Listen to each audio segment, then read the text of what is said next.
হাসিনার এমন দম্ভ হয়ে গেছিল, এমন ভাবে কথা বলতো মনে হয় যে আল্লাহর পরে সে। বেগম জিয়াকে পদ্মা নদীর থেকে টুপ করে ফেলে দিতে চেয়েছিল। ইউনূসকে বলে টুপ করে ফেলে 2 বার চুবায় 3 বার চুবায় না মরে যেতে পারে। আজকে আপনি কোথায়? আজকে আপনি কোথায়? যেখানে আপনি দেশকে দিয়ে দিয়েছিলেন তাদের কাছে যে আশ্রয় নিয়েছেন, লজ্জা করে না? আওয়ামী লীগ চলে গেছে, কিন্তু আওয়ামী লীগ কিন্তু ষড়যন্ত্র করছে। এই দিকে কিন্তু আপনাদের খেয়াল রাখতে হবে। যুদ্ধ শেষ হয় নাই। আমি বারে বারে বলি যে আমরা কিন্তু ক্ষমতায় আসি নাই, এখন ক্ষমতায় আছে অন্তর্বর্তীকালীন সরকার। বিএনপি গণতন্ত্রে বিশ্বাস করে, শহীদ প্রেসিডেন্ট জিয়াউর রহমান বহুদলীয় গণতন্ত্রে বিশ্বাস করে, বহুদলীয় গণতন্ত্র প্রতিষ্ঠা করেছিলেন। আমরা তারই ভাব শিষ্য হিসাবে আমরাও মনে করি বিএনপি ক্ষমতায় তখনই আসতে পারবে যখন এই দেশের মানুষ বিএনপিকে রায় দেবে। ঠিক ঠিক। একটা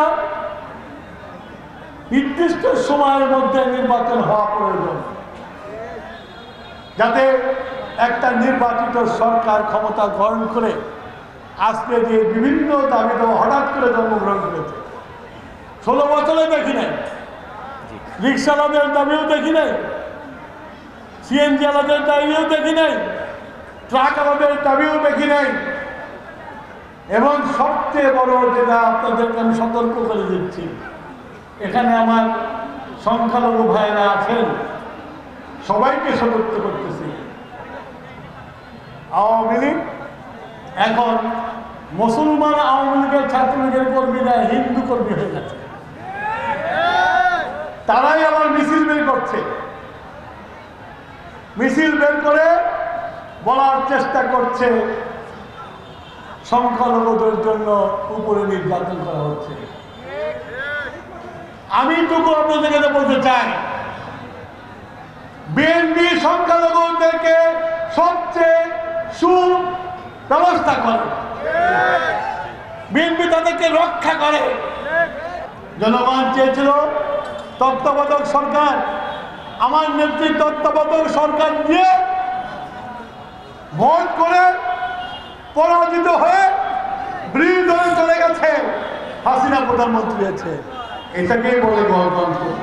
হাসিনার উচিত ছিল খালেদা জিয়ার কাছ থেকে শিক্ষা নিয়ে এদেশে একটা সুস্থ নির্বাচন দিলে আজকে পালিয়ে যে মোদির ভাব খেতে হতে পারে।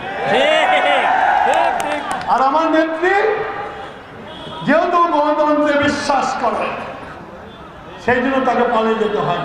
ঠিক, সে বেঁচে আছে এবং গণতান্ত্রিক পরিবেশে নিঃশ্বাস নিচ্ছে। এটাই হচ্ছে মূল পার্থক্য বেগম খালেদা জিয়া এবং হাসিনা। শহীদ প্রেসিডেন্ট জিয়াউর রহমান, আমরা যদি বলি স্বাধীনতার ঘোষক, কিছু বুদ্ধিজীবী, কিছু আওয়ামী লীগ হাসে, কোথায় জিয়া আর কোথায় মুজিব। পার্থক্যটা কোথায় জানো? শেখ মুজিবকে মুজিব হতে প্রায় 50 বছর লেগেছে, আর জিয়াকে জিয়া হতে মাত্র 4 বছর লাগছে। মাত্র 4 বছর লাগছে এবং জনগণের মন জয় করেছে। জনগণের মন জয় করে বাংলাদেশে এমন একটি দল রেখে গেছে, যে দলটির নাম বাংলাদেশ জাতীয়তাবাদী দল, মানুষের দল, ধানের শীষের। ঠিক, এটা হলো জিয়াউর রহমান আর শেখ মুজিবের মধ্যে পার্থক্য।